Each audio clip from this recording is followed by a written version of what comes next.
ఈ రోజున మాట్లాడితే గత పాలకులు మళ్ళీ రౌడిజం చేయడానికో గుండాగర్దీ చేయడానికో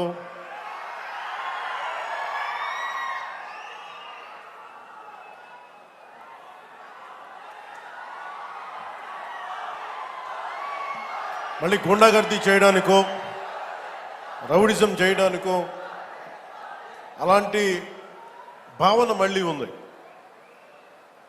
మీకు తెలుసు కదా, రౌడిజానికి గుండాగర్దీలకి బయటపడితే మన రాజకీయాలకు వస్తాం,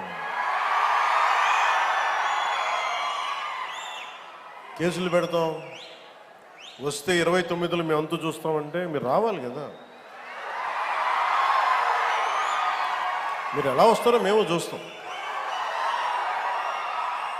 నాకు వారి మీద, వైసీపీ నాయకుల మీద ఈరోజు చెప్తున్నాను, మొదటి నుంచి చెప్తున్నాను, వ్యక్తిగతంగా నాకు ఎవరి మీద కక్ష ఉండదు. మనస్ఫూర్తిగా నా గుండెల మీద ఆత్మసాక్షిగా చెప్తా, నాకు ఎవరి మీద కోపం ఉండదు. కానీ మీరు సగటు మనిషిలో, ఈ దేశంలో ఉన్న సగటు మనిషికి, సగటు మధ్యతరగతి మనిషికి, సగటు రైతుకి, సగటు యువకుడికి, సగటు యువతకి మీరు కనుక భయభ్రాంతుల్ని క్రియేట్ చేస్తే దాన్ని ఎదుర్కొనే కదా ఇక్కడ దాకా వచ్చాం.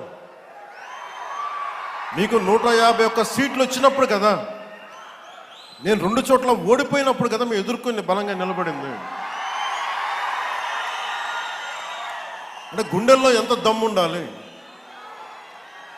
రక్తంలో ఎంత వేడి ఉండాలి మీలాంటి వాళ్ళు తట్టుకోవాలంటే.